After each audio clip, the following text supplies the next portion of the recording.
Hey YouTube, this is Amber with Skyway Acquisition Solutions.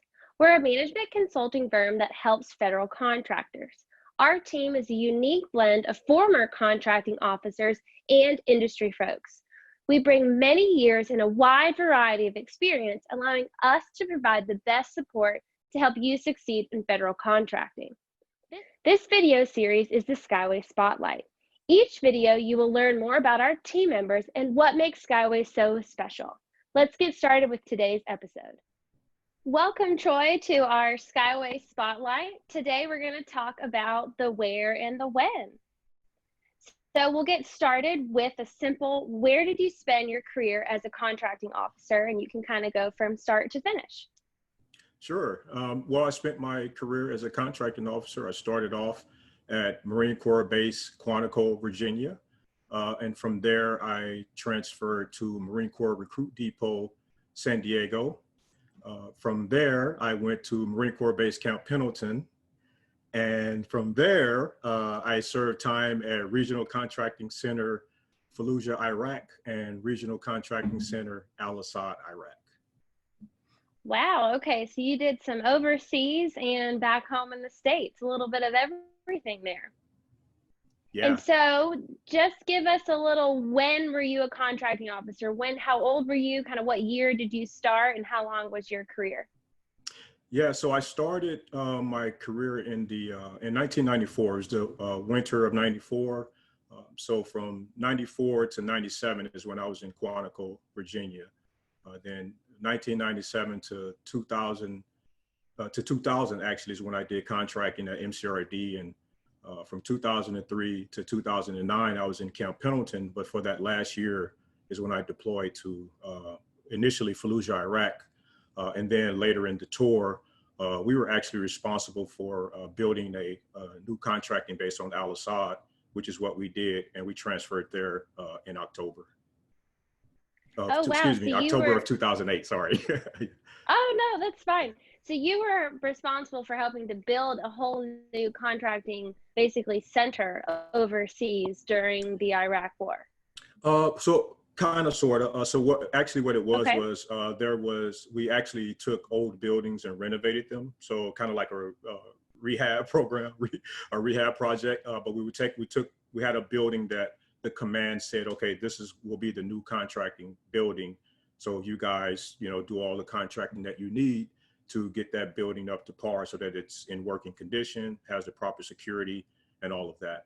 And in addition to that, we helped the other Marines move from Fallujah, the command element, move from Fallujah up to Al Asad. And so we had to do contracting for other units, buildings as well. Wow, and are those units still used today, or are they just were only temporary units? Well, what happens is those buildings stay in place, and usually there's a tour of duty when you do combat tours. So for instance, my entire tour was 13 months. When I left in January of 2009, the next unit that was there was 2nd Marine Expeditionary Force from Camp Lejeune. I was from Camp Pendleton. So it was their time to do their 13-month tour, and they just moved into the buildings that we had already had. They're set up. Oh, wonderful. Very cool. And so did you go back to Virginia, or where are you now? I am currently in San Diego, California. I've been in San Diego since '97, since when I first came out here. So a lot of people would maybe be envious. I spent more than half my career in the San Diego area. So pretty happy about that accomplishment. Wonderful. Yeah. And you liked it so much that you didn't leave. Very cool. Awesome. So my last question today is going to be just, will you provide an overview of the time you were there? And so we kind of already went into this a little bit, but any significant historical events or anything that you think is noteworthy for our audience to just learn a little bit about you today? Yeah, I think one thing that I always highlight is conducting contracting in a combat environment or a contingency environment. In the Marine Corps, the contracting officers, we're known as contingency contracting officers.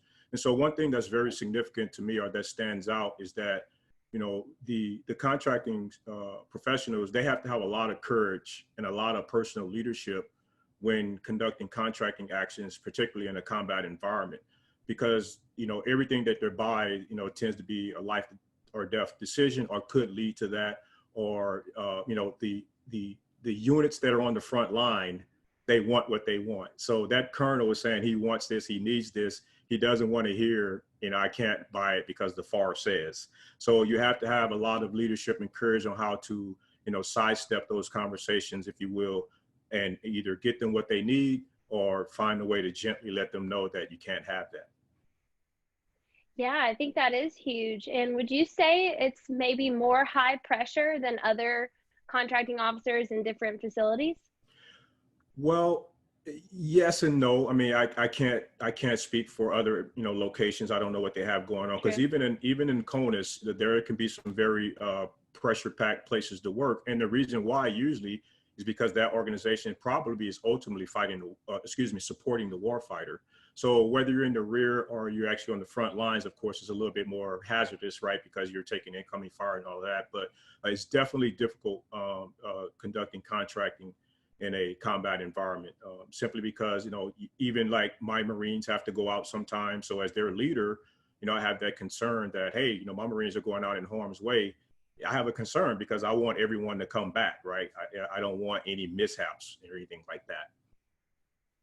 Yeah, well, that's a very interesting element. Thanks for expanding on that. And that will wrap it up for today. So thank you again for your time. Sure. Thank you, Amber.